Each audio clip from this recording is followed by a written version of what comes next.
여러분 오늘 멋진 날이었습니다.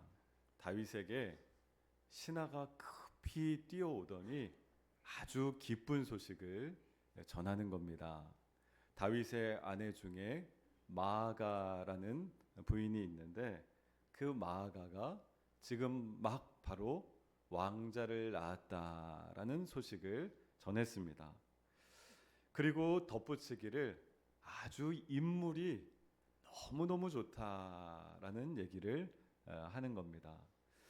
여러분 그런데 자녀를 태어났을 그 당시에 본 분들은 다 아시겠지만 저도 그랬는데 이제 막 엄마 뱃속에서 나온 아이가 인물이 아주 좋습니까? 막 얼굴도 아직 찌그러져 있고 눈도 뜨지 못하고 피덩어리 인물이 좋아 보이기는 쉽지 않은데 아주 인물이 좋답니다. 다윗 왕이 아주 기뻐했어요. 그리고 이 아이가 자라날수록 여러 자녀들 중에 유독 눈에 들어왔습니다. 뭐 자녀들 다 똑같다고 하지만 다윗 왕에게 있어서 이 아들 성장할수록 아주 수려한 그 모습과 왕자로서의 면모를 갖추어가는 것에 흡족해하면서 눈에 들어온 아들이었습니다. 이 아들에 관해서 사무엘하 4장 14장 25절은 이렇게 묘사합니다. 온 이스라엘 가운데 그와 같이 아름다움으로 크게 칭찬받는 자가 없었으니 그는 발바닥부터 정수리까지 흠이 없음이더라. 이렇게 묘사하고 있습니다. 여러분 아름다움으로 크게 칭찬받는다. 여기서 아름답다라는 이 단어는 히브리어로 굉장히 매력적이다.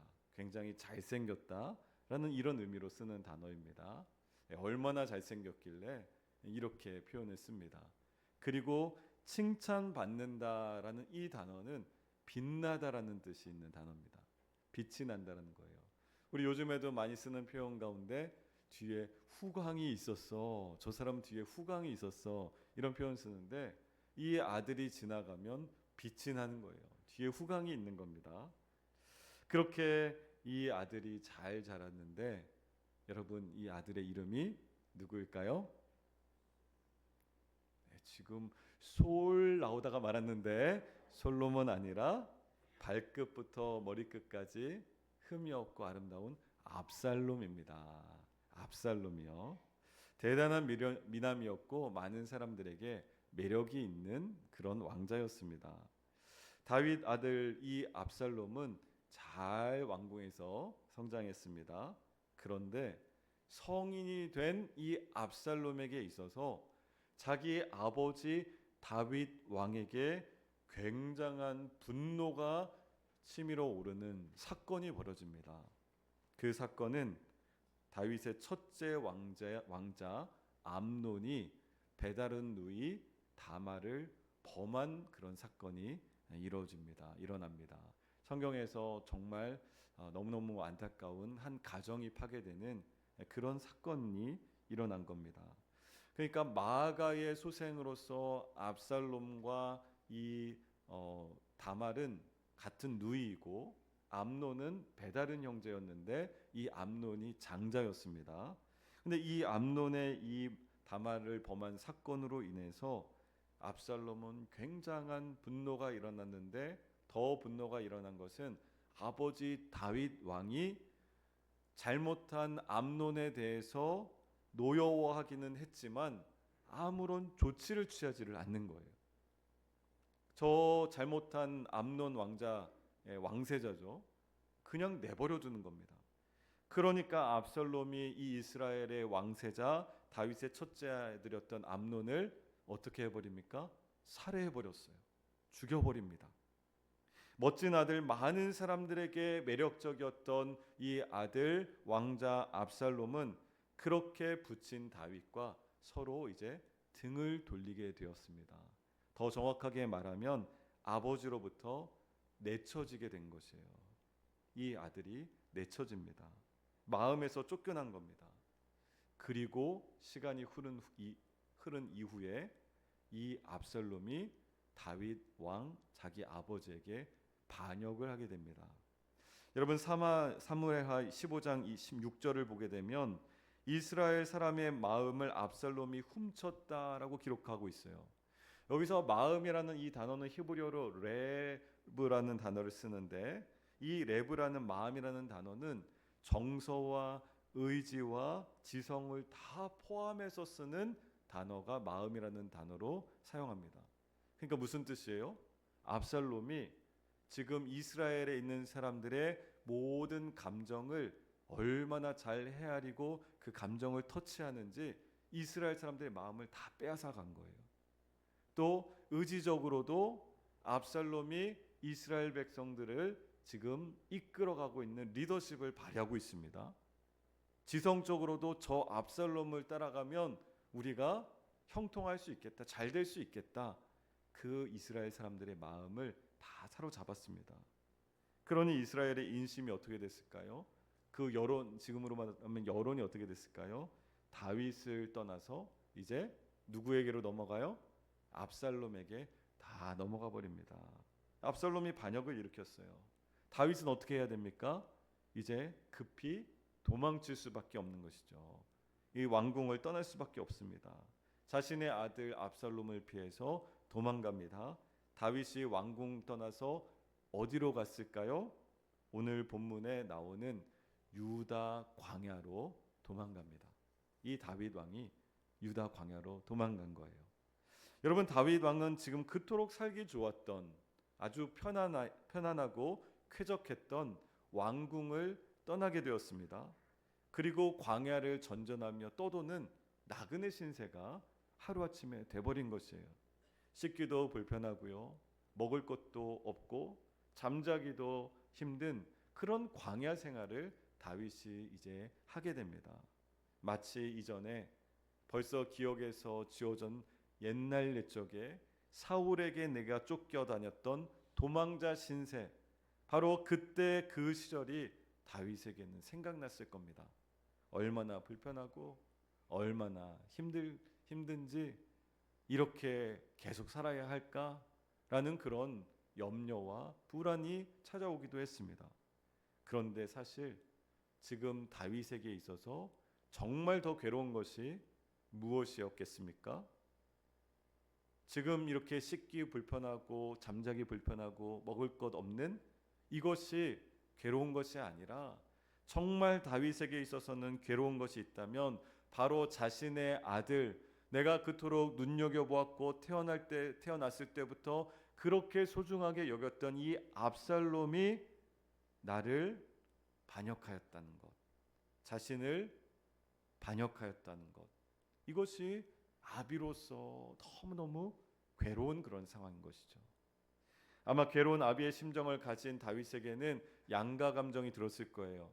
한 가지는 정말 이런 괘씸한 놈 봐라, 괘씸하게 어떻게 아비한테 이럴 수가 있어?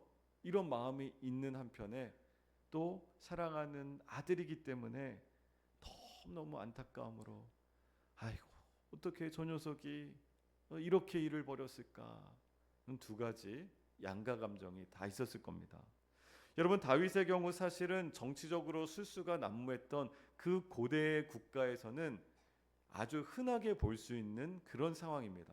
아들이 아버지를 배신하고 자신이 왕위를 찬탈하는 이런 일들이 고대 국가에서 흔하게 벌어졌다고 합니다.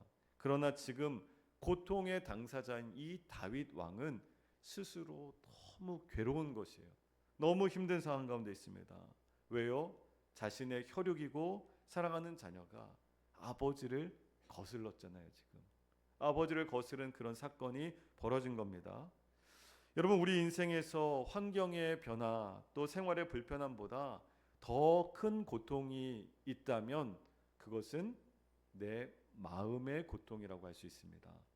내 안에 있는 이 마음이 불편하고 괴로워 죽게 되었다라는 그런 상황들이 있다라는 것이죠. 그렇다면 이런 상황들을 하나님 앞에서 어떻게 우리가 신앙적으로 해석할 수 있을까? 이런 말도 안 되는, 받아들일 수 없는 이런 상황들을 내 인생 가운데서 어떻게 신앙으로 해석할 수 있을까? 이런 깊은 상심을 어떻게 해소할 수 있을까? 우리 인생에 언제든 찾아오는 이 낙심과 절망의 상황이 저와 여러분들 가운데도 있다라는 거예요. 믿음을 가진 성도라면 어떻게 하나님 앞에서 이것을 다룰 수 있을까에 관한 말씀을 오늘 좀 나누려고 합니다. 여러분, 다윗이 유다 광야를 전전하고 했을 때 다윗이 했던 반응이 뭔지 아세요? 바로 이것이 우리 인생에서 가장 중요하다고 할 수 있는데, 다윗은 다시 하나님께로 나아가는 것이었습니다. 하나님께로 가까이 나아가는 것이었어요. 하나님께로 나아간다는 것은 자기 자신의 언어로 하나님을 이제 예배하기 시작한다라는 그런 의미입니다. 하나님께 나의 슬픔과 나의 아픔과 상처 가운데 지금 할 수 있는 유일한 일이 뭐가 있습니까? 다윗에게 하나님 붙잡고 내 마음을 아뢰는 것밖에 없는 것이에요. 지금 다윗이 할 수 있는 다른 일도 없었지만 지금 확실하게 다윗이 깨닫고 있습니다. 바로 하나님께 다시 매달리자. 내가 하나님께 매달려야지만 살 수 있겠다라는 것을 아주 뼈저리게 깨닫고 있는 겁니다. 그래서 다윗은 광야에서 노래합니다. 하나님은 나의 하나님, 하나님은 나의 주님이십니다 라고 광야에서 다윗이 노래를 시작합니다. 여러분, 하나님에 대한 깊은 신뢰가 없다면 이렇게 고백할 수 있겠습니까? 이 힘든 상황에서 하나님 찾을 수 있을까요? 쫓겨다니며 방랑하고 있지만 온전히 하나님을 향해서 지금 고백합니다. 내가 누구를 신뢰하고 있는지, 누가 진정으로 나의 인생의 주권자가 되시는지를 분명하게 고백한다는 말씀입니다. 여러분, 다윗이 고백하는 것을 보게 되면요, 1절 본문 1절 말씀인데 한번 따라 하실까요? 하나님께서 나의 주님이십니다. 하나님께서 나의 주님이십니다 라고 오늘 본문 시작하는데 고백하고 있습니다. 그리고 내가 간절히 주를 찾습니다 라고 그렇게 외칩니다. 여기서 간절하다라는 단어는 다른 한글 번역에서는 일찍이, 애타게 라고 그렇게 번역해 놓았습니다. 그러니까 간절하게 내가 주님을 찾는다라는 것은 내가 갈망함으로 다른 무엇보다도 먼저 일찍이 주님을 먼저 찾았다. 그리고 애가 타는 그 심정으로 하나님을 내가 찾는다라는 것입니다. 주님을 갈망하는 주의 백성들에게 깊은 신앙의 조건이 있다면 바로 하나님을 애타게 갈망하며 먼저 찾는 것이라는 거예요. 여러분, 오늘 이 시간 예배하기 위해서 오신 성도님들, 각자 삶의 자리에서도 예배에 처소되지만 오늘 우리가 주님 앞에 나와서 다 함께 모여서 교회에서 왜 하나님 앞에 나와서 예배드립니까? 간절함이 있는 것이죠. 내 안에도 하나님 앞에서의 간절함이 있습니다. 우리도 애타게 간절하게 하나님 찾는 것이에요. 나의 주인 되시는 하나님을 애타게 갈망하고 있는 다윗처럼 우리도 하나님 앞에 갈망함을 가지고 이 자리에 나오신 줄로 믿습니다. 네, 이럴 때는 다 아멘 하셔도 괜찮아요. 하나님을 갈망하며 이 자리에 오신 줄로 믿습니다. 그렇게 우리는 예배드리는 것이에요. 여러분, 황폐한 인생, 절망적인 상황, 답답한 마음, 때로는 불편하고 주저하게 되는 그 관계, 아니 모든 것을 다 지워버리고 싶은 그런 꽉 막힌 우리의 삶에서 누구를 갈망합니까? 하나님을 갈망하고 찾는 것밖에는 방법이 없다라는 것이에요. 사실 이것밖에 할 수 있는 것이 다윗은 없었습니다. 그래서 유다 광야에서 다윗이 하나님 앞에 외치며 노래합니다. 하나님, 내가 하나님을 찾습니다. 하나님, 나 좀 봐주세요. 지금 나 좀 봐주세요. 그렇게 하나님 앞에 노래합니다. 여러분, 오늘 본문에서 다윗이 외치는 곳이 어디였다라고 제가 말씀했죠? 유다 광야라고 했습니다. 이처럼 간절히 외치고 있는 곳은 왕궁이 아니에요. 황폐한 땅입니다. 다윗이 선 자리는 황폐한 광야였습니다. 사실 이것은 다윗의 마음이 그만큼 황량한 상태에 있다는 것을 말하는 것이에요. 물이 없어서 마르고 황폐하고 갈증 납니다. 내 힘으로는 도저히 살아갈 수 없는 그런 처지와 상황이 되었습니다. 그래서 하나님 앞에 기도하는 겁니다. 하나님, 내 영혼이 주를 갈망하며 내 육체가 주를 앙모합니다. 하나님, 저 좀 살려주세요. 하나님 앞에 그렇게 갈망합니다. 나의 영혼과 육체가 하나님 앞에 도움을 청할 수밖에 없다라는 것이에요. 지금 이 황폐함을 나는 어떻게 할 수가 없다라는 것이에요. 방법이 없어요. 내 육신과 내 영혼은 하나님만이 나를 돌보아 주셔야 된다라고 오늘 고백합니다. 한참을 수일 동안 수없이 기도하고 간절히 엎드렸어요. 여러분들도 다윗처럼 오랫동안 기도하고 하나님 앞에 엎드려 본 경험들 다 있으실 겁니다.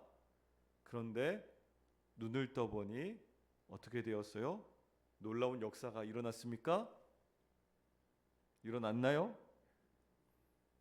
그대로 변함없는 광야인 거예요. 그대로 변함없는 여전히 나는 광야에 서 있는 겁니다. 내 상황이 그대로고 아무런 진척도 없어요. 여러분이 다윗이라면 마음이 어떨 것 같으세요? 내가 그토록 하나님을 애타게 간절히 갈망하며 찾고 시간마다 엎드려서 주님 앞에 부르짖었는데 변한 상황이 없어요. 여전히 광야에 있다면, 여전히 황폐함 가운데 있다면 어떤 생각이 들겠습니까?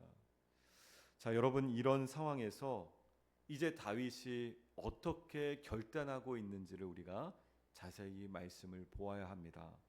함께 2절 말씀을 읽겠습니다. 2절입니다. 내가 주의 권능과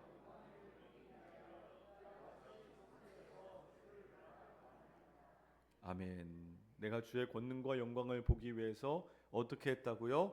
성소에서 주님을 바라보았습니다. 라고 그렇게 오늘 말씀하고 있습니다. 사랑하는 우리 성도 여러분, 다윗은요, 하나님께서 일하심을 보고 싶은 것이에요. 하나님께서 정말 어떻게 일하시는지 보고 싶습니다. 하나님께서 그분의 영광을 나타내심을 바라보고 싶은 것이에요. 그래서 다윗이 하나님 앞에 어떻게 반응한 겁니까? 어떤 결단을 내립니까? 지금 내 어렵고 힘든 상황, 이 같은 광야 같은 곳을 이제 나는 예배의 처소로 만들겠다라고 그렇게 결단하고 반응합니다. 내 인생이 절망적이라도 바로 그 절망의 현장에서 나는 무엇을 하겠다는 것이에요? 예배하겠다는 것이에요. 예배하는 겁니다. 다윗이 있는 곳은 아름다운 성전, 아름다운 성소가 아니었습니다. 그대로 광야이고 그대로 황폐하고 그대로 어려운 처지, 변한 것이 없어요. 하지만 오히려 이제 그 황폐한 땅을 예배의 현장으로 만들겠습니다라고 결단하고 엎드렸던 것이에요. 지금 우리 선교사님 오랜만에 방문하셨죠? 네, 네팔에서 사역하고 계신데 저도 이전에 네팔 선교를 다녀온 적이 있는데요. 가보면요, 정말 황폐한, 정말로 하나님께서 복음을 뿌리고 뿌려도 쉽게 돌아오지 않는 그런 힌두 문화권 아래에 있는 네팔인들을 보게 됩니다. 그런데 그곳에서 하나님께서 우리 선교사님 왜 세우신지 아세요? 어느 선교학자가 선교는 그 땅에서 하나님을 예배하는 것이다 라고 정의를 내린 바가 있어요. 그 땅에서 하나님을 예배하는 것이에요. 한 명의 하나님 찾으시는 예배자를 통해서도 네팔 땅에 예배하는 놀라운 은혜가 있는 줄로 믿습니다. 특별히 우리 경성교사님 하나님께서 귀하게 쓰실 줄로 믿습니다. 그렇게 하나님께서 우리가 어느 곳에 있든지 하나님을 예배하라는 것이에요. 황폐한 그 땅 가운데서 예배하겠다라고 결심합니다. 여러분, 광야를요 성소로 만들고요, 광야를 예배의 자리로 바꾸겠다고 하나님 앞에 결심합니다. 이것은 우리가 성령의 인도하심을 받게 되면 우리 모두 다 하나님 앞에 자연스럽게 보이는 반응입니다. 하나님 앞에 너무너무 예배하고 싶은 거예요. 하나님의 말씀을 너무너무 가까이 하고 싶고요, 기도하고 싶고 또 전하고 싶은 것이에요.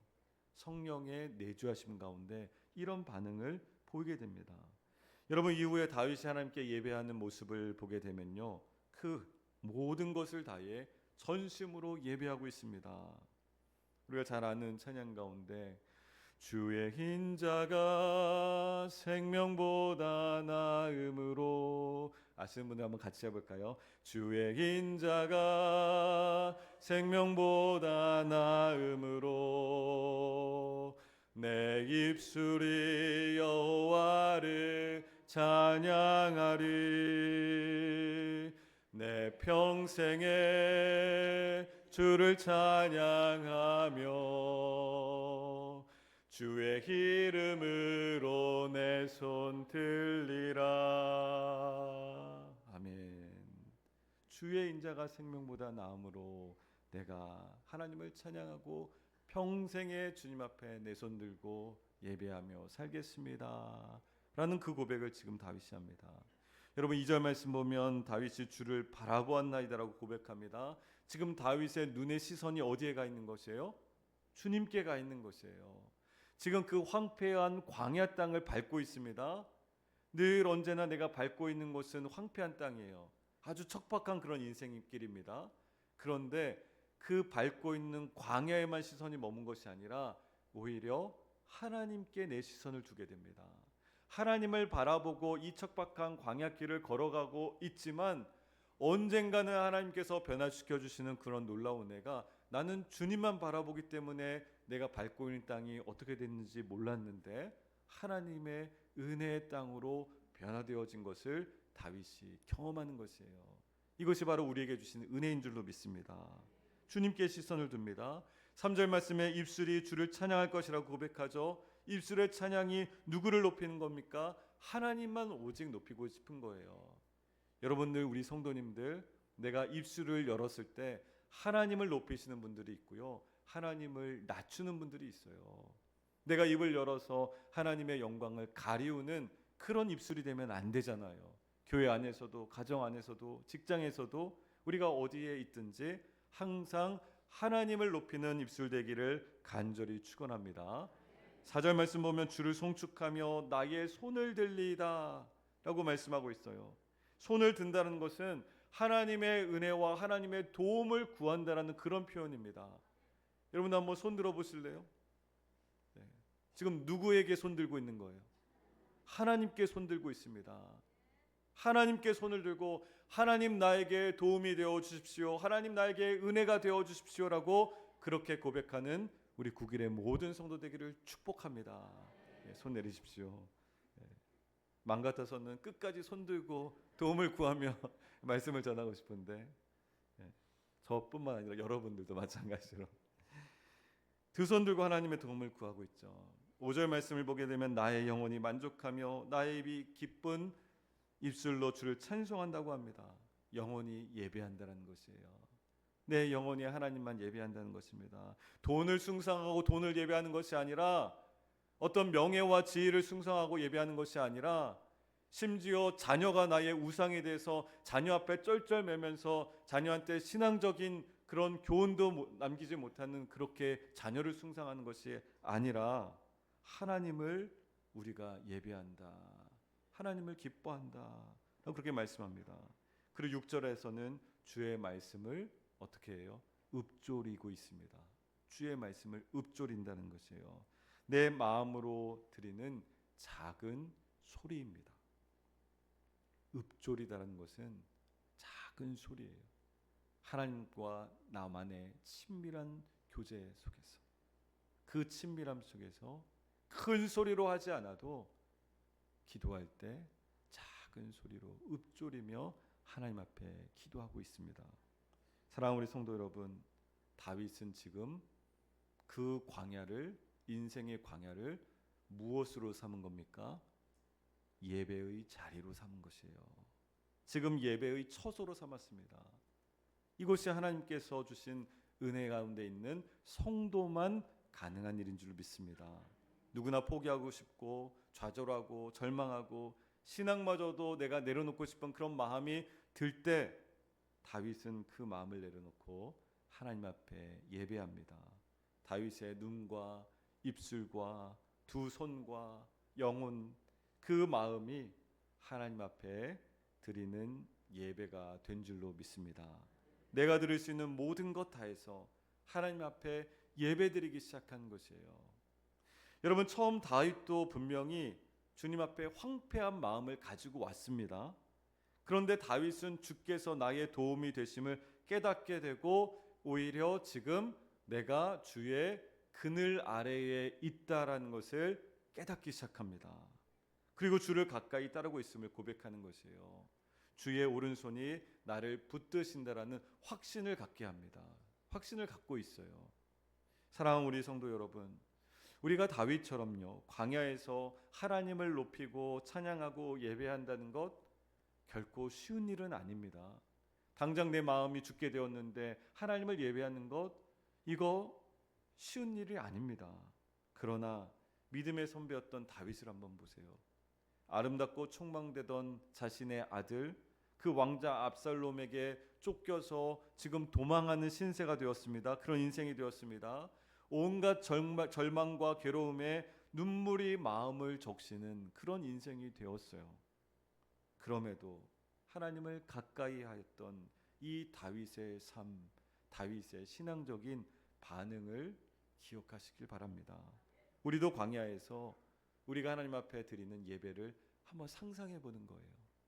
나의 광야의 인생길에서 하나님 앞에 예배의 처소를 삼고 내가 하나님 앞에 올려드리는 그 예배를 한번 상상해 보는 겁니다.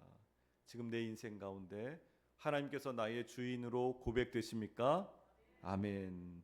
이럴 때는 좀 큰 소리로 아멘 하셨으면 좋겠어요. 하나님께서 내 인생의 주인으로 고백되십니까? 아멘. 아멘. 하나님께서 내 인생의 주인으로 고백이 되시는 거예요. 그렇다면 나의 도움이 되시고 나를 붙들어 주시는 하나님 기억하시기를 바랍니다. 혹시 지금 내가 당장 내 삶이 편안하고 광야가 아닌 아주 비옥한 땅에 있는 것처럼 착각하는 분들도 있으실 거예요. 나는 아무 일도 없는데? 나는 항상 평안한데? 아니요.